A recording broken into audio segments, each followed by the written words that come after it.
You're live. Are you live? You might be live. I always have to babble for a minute to make sure it's really happening. Okay, and not have to do 2 or 3 takes. I could not find all of the books to hold up for the screen within the time frame that I really wanted to spend. So there's life. Okay, first of all, I skipped number 149 because I had made a mistake way back when, and there was actually 125 videos. So this is actually officially video 150. Yay, that's not really a milestone, I guess, that matters.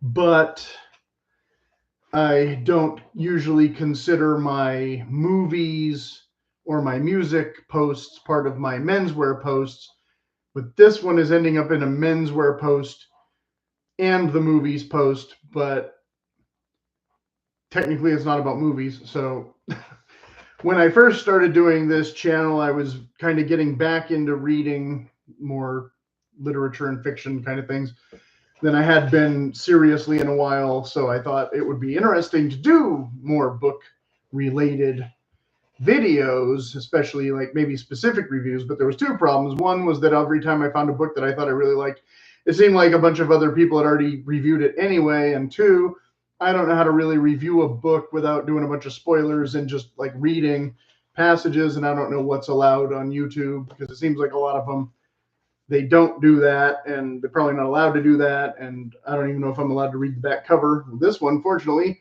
the back cover is the same as front cover, so I don't have that problem. I think I'm allowed to show the cover of books and read parts of the back cover. I don't know. So since I haven't really spent the time investigating that, since I haven't really done book reviews, I'm not going to worry about it. Just going to do it the way that feels natural. And of course, the humidity is making my hair less cooperative than usual, but I didn't get all dressed up in some kind of dark academia costume for this video because it's still just too warm, even though we're technically drifting into late October now, or not technically, but officially, I should say. We passed the threshold. Is less than a week till November. So, yeah, it's warm for the season. Okay, but obviously I put in the title The Beat Generation because, of course, I was going to skip kind of straight to that because that's not necessarily where, well, modern American literature starts with maybe Mark Twain, right? I think I argued this in one of the other videos about something Dead Poet Society or whatever. I'm saying a lot more than usual too because I don't, have any script to go from here. But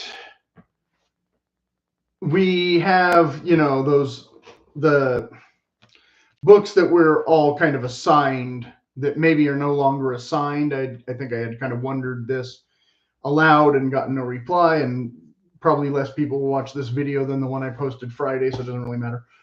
But of course, who's the guy who's, kind of really the first 20th century author, right? Fitzgerald. Way more academic in tone and stuff than Hemingway. I think Hemingway's not, he doesn't want you to think he's dumb, but he certainly doesn't want you to think he's not anti-intellectual, but he's definitely not writing for an intellectual audience as much. And the critics let him know that in no uncertain terms, and that I think that upset him even more. Whereas, Fitzy is definitely more, I'm focused on this kind of class of society. These other people are boorish and, whatever. So they're kind of a product of that environment, but they're not necessarily doing anything scholarly or still in school. I think I've read he only has a few books, and I think I've read almost all of them. I think I missed one, maybe 2. What do we have here? We have Love of the Last Tycoon, unfinished, so I haven't read that. Tender is the Night. I don't think I read that one yet. Or maybe I did read that one, and This Side of Paradise is the one I didn't read. one of those two. And then Beautiful and Damned I read. This one I read. I think Tender is the Night I did read. I can't remember. And then stories. There's short story collections. I don't know if I've read most of those. Okay, but he starts off giving us that real tone, right? The jazz age, the young flapper women, the this and the that. Again, Hemingway touches on that, but for him, it's strictly a party scene. It's not necessarily. I shouldn't talk too much about it because I haven't read a lot of Hemingway. I read The Sun Also Rises, and so I'm kind of, more, and I read parts of some of the other ones. But most of his books are like the one I finally finished was Whom the Bell Tolls, which nothing academic going on there at all. The dude who comes to blow up the bridge is a teacher instead of a cowboy, I guess. So but anyway, you get the point. So we're not going to be talking about Hemingway today, but he obviously gets referenced in other writers, including Kerouac. And of course, when I was a wee young lad, I had read almost all the Kerouac, way more than I ever read of Hemingway. The same thing with Kerouac, though. Like this one is the three maybe most famous books: On the Road, Dharma Bums, and Subterraneans. Subterraneans doesn't really deserve to be considered that famous. It's short and could be shorter as far as I'm concerned. I think he tells you the same story twice, and doesn't realize that he's already told you half of what he told you, if memory serves. But Kerouac definitely becomes this dark academia figure, kind of in retrospect, with the whole Allen Ginsberg movie that I still haven't seen. I can't find it on American DVD at all. I bought one that I thought was American, and it linked me to another website that it was on Amazon, but it linked me to a page, and they sent me a Canadian one or something, so I had to send it right back. So I don't know. But before On the Road, the famous On the Road, which will hold it up, even though it's not an academic book either. It's after he's left college and he's just farting around, and he meets the Mexican girl, and she says, "Oh, you seem like a nice college boy." And he goes, "I am a nice college boy," but of course he's a dropout, not an actual college boy. But this, of course, and that was like the photo I was going to maybe use for the thumbnail. If you read the description before watching this. And I read all of the introductory stuff of this, but I haven't actually read the text. This, of course, is the original scroll version, which apparently contains way more anecdotal stuff and mixed reviews. A lot of people complaining that, the revisions made the book better and this and that, and we'll see how I feel about it later. And maybe I will do a review of that eventually. But On the Road spawns like 5 kind of pseudo sequels. Like, I don't know if I would consider Dharma Bums a sequel of On the Road or Subterraneans. Subterraneans is this weird aberration that he wrote in 3 days. So it's about going to jazz clubs and Charlie Parker's there and blah blah blah, but it's not really integral to the Dulot's legend, however you want to frame that. In the same way as like Big Sur, Desolation Angels, Tristessa. I don't know, what's another one? Shoot, I can't remember. There's two that came out. It's probably listed in here. There's 2 that came out around the same time. What was it? Lonesome Traveler. Yeah, Lonesome Traveler. That was it. And then Big Sur, of course. And then he was upset. Now, the one I was going to recommend I didn't find is The Town and the City. So there's a list. Yay. The Town and the City. Yeah. That one kind of ends right at where the Harry Potter, Daniel Radcliffe movie kind of takes place, because he's just gotten to the college, and some of the stuff made it into other publications. Like one of the chapters became The Time of the Geek, that was in an anthology that I had read later, or published before rather, or around the time, blah blah blah, all that. Town and the City doesn't, it more focuses on his childhood, and he was apparently upset that, you know, they had cut out a lot of stuff and turned it into an ordinary saleable novel. So what they had chopped out, I don't know, but I assume that, like, on the road, a lot of people would say, no, it was better, trust me, you didn't need all that anecdotal stuff. And I doubt that we'll ever get an original scroll version of Town in the City, because it's not mythic and it's probably not sold very well, and I might be the only person you know who's ever read the actual thing. And technically there's sequels to that too, I mean, in a way, because Visions of Gerard and Maggie Cassidy and maybe even Dr. Sachs are probably technically more sequels to that than the actual Delos legend. He didn't consider Town in the City part of the Delos legend, but it is a total precursor to On the Road. So I don't know why we disagree there. And Pick, of course, he changed the ending with his mom famously to make it into a preacher who saves the wayward young man, instead of him getting picked up by Sal and Dean on their way to find some kicks.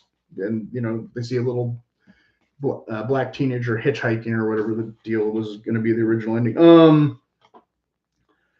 But yeah, half of these, I mean, I guess you could still consider them kind of dark academia. I mean, Dharma Bums, but the message of Dharma Bums isn't doom and gloom or anything. It's you know, epiphany, which, you know, was more inspirational maybe to the hippies, according to the old, you know, the old reprint back cover or whatever. But without getting all political about Kerouac and the whole history and blah blah blah. The only problem with Kerouac, though, is like his climaxes tend to not come at the end of the book either. You know, a lot of people complain he's not like a standard storyteller or maybe even a great storyteller because he goes off on these weird tangents. You know, there's a climax of On the Road, but it's kind of not like it's almost an anticlimactic climax, because you have like a way bigger scene with the when they go to the cat house and play all the mariachi records or whatever, and you have a way bigger scene with, you know, the blowout when they argue, the other part where Neil or Dean cries in the cafe and all that. You know, you have all these kind of, you know, bump in the road segments and whatnot. And of course, like almost everybody's favorite part of the book is the Mexican girl, as it was called when it was printed separately, also same as Time of the Geek from the other book. Like that almost doesn't even fit with the rest of the book, but that's like where, you know, a lot of his best poetic vision stuff comes. I mean, you know, that's where Kerouac really shines, is when, you know, he has these amazing poetic moments. So the storytelling and the scripting and the this and the that is irrelevant. It just becomes like how he describes the sunset and his passion for America, especially, you know, post-war America, and, you know, his passion for music and, you know, living life as a young man and blah blah blah. So the opposite side of the coin of that, when you could read, I guess, is Cleland Holmes' version, which this came out way before On the Road, like a good 5 years or whatever before On the Road, and around the time of Town in the City. But I think Town in the City came out in what, 50? So Kerouac had already published, you know, if you want to read the whole biography again or whatever. Yeah, Town in the City came out in 50. This comes out in like 52. So Kerouac had already submitted plans or proposals or whatever for On the Road. He had already started trying to write it, and he was nervous that it was going to have to compete too much with his friend's book that had a lot of some of the same stuff or whatever in it, blah, blah, blah. But I think this one stands pretty well on its own. And there was a segment of this that was in the same anthology.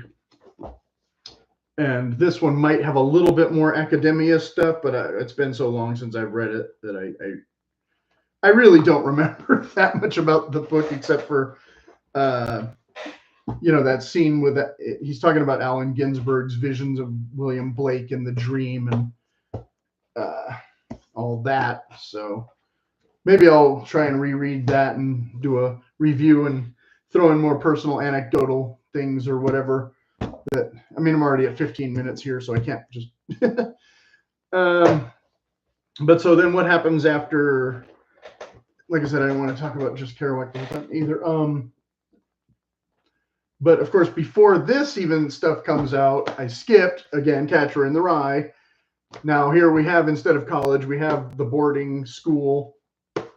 So as I had talked about with Dead Poet Society and the movies and things, and some of my earlier fashion videos, to link everything, tie it all together, I was one of those kind of public school kids who kind of had a romantic notion of what boarding school could be or would be. I guess this book was supposed to tease you and, put it out of your mind at the same time. No, it's terrible. It's just rich jerks. You're not missing anything, right? Maybe that was part of the reason they made us all read this. I'm not entirely sure. If they were trying to weed out who identifies with Holden or who identifies with him too much. I'm not, and I had discussed somewhere along the line about, other people's takes on it. Like, I had a friend who had said, I know I mentioned this somewhere, but whatever, that, he had heard that Holden was supposed to be gay, but everyone I've talked to who's older was like, no, that's not the impression I got. That's not why he's struggling with girls. That's not the point. No.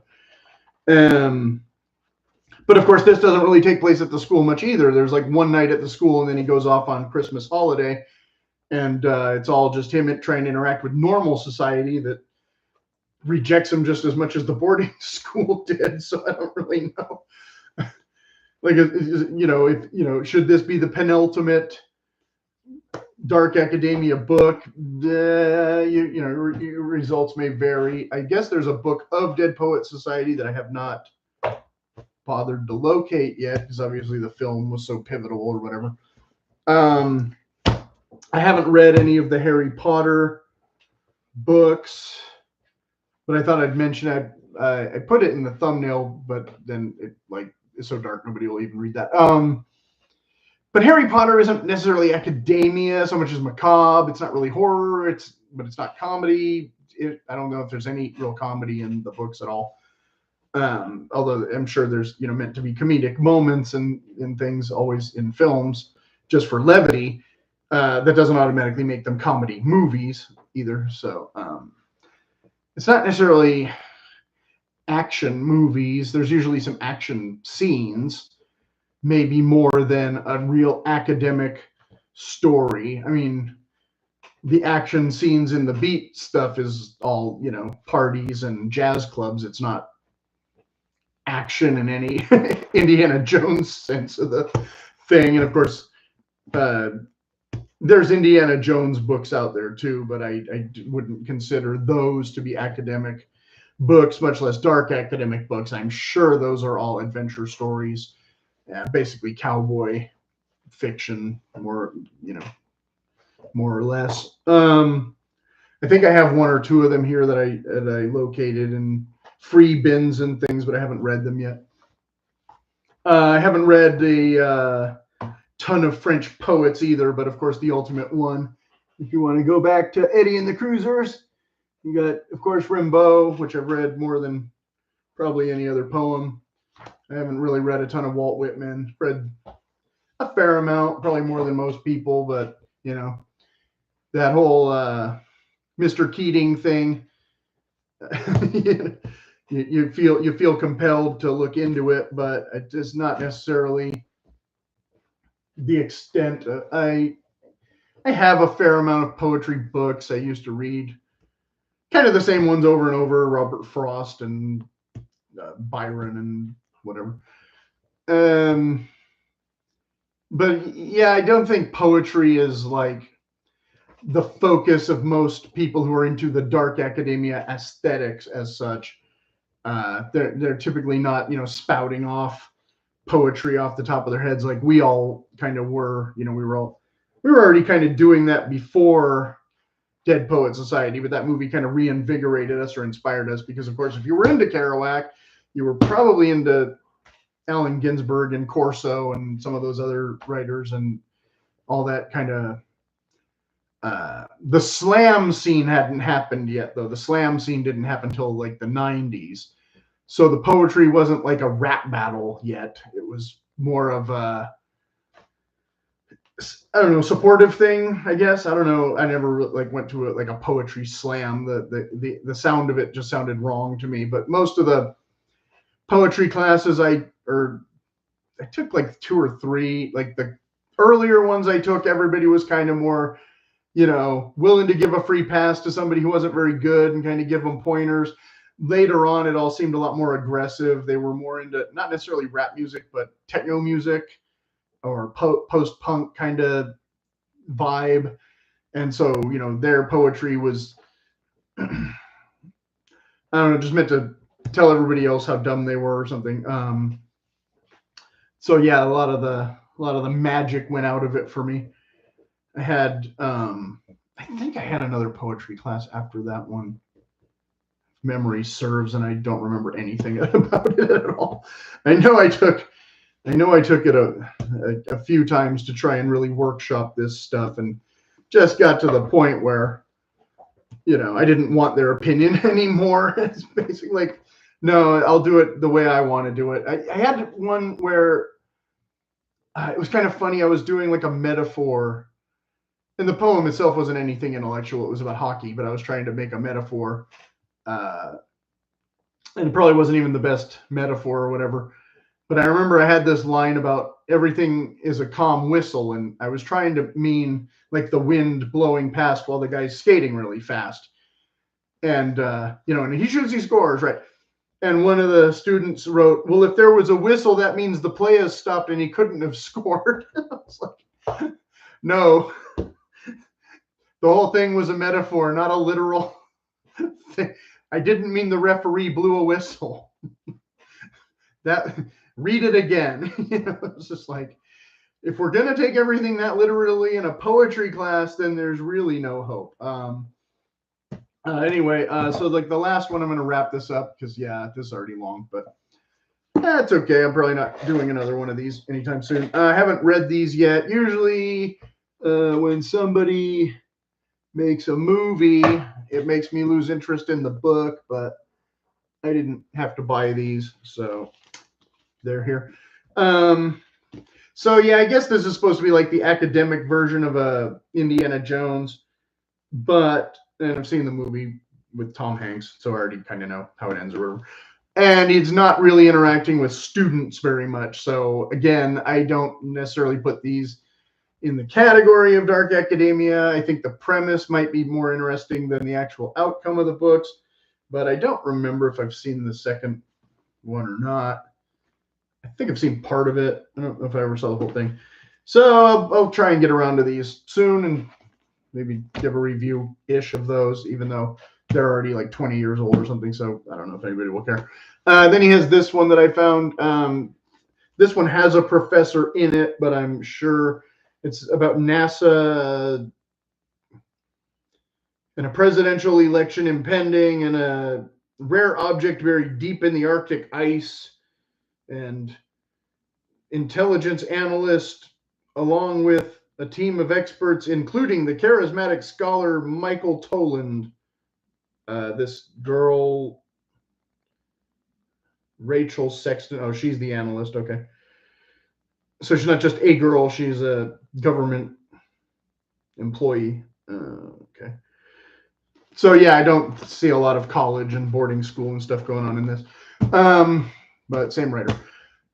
And so yeah, there's other books, like I said, that are the kind of the more the popular trend of the actual academia. But again, I don't know that Harry Potter counts as that because Glocculus isn't like actual science or anything. It's just set in a fantasy version of a boarding school. But of course, in the original boarding school book, or maybe not the only one, but the characters are a little bit adversarial, but they're not like out to get each other and have the Dark Lord kill the other one or something. Like he he just wants to make it with the chick and tell you to shut up while he's listening to his song or whatever. You know what I mean? Like, there's no real, brooding, deeper, super sleuth mystery Sherlock Holmes element to any of it. It's not a murder mystery. It's not a this or a that. It's just more psychological coming of age, I guess, be the correct term. So that would be my long-winded thing, but hopefully prompting more of a discussion in the future of actual stuff instead of just what tie goes with my shoes or something. Seems to be most of the dark academia is, how do I put a skull next to a pumpkin and make it look scholarly? Oh, yeah, okay, well, you can do that. That's a thing. Don't forget the globe. I do have a globe. Can't live without a globe if you're going to be academic. And as always, put any questions in the comments, and if they are legitimate, actual questions, I will try to reply in a timely and coherent manner.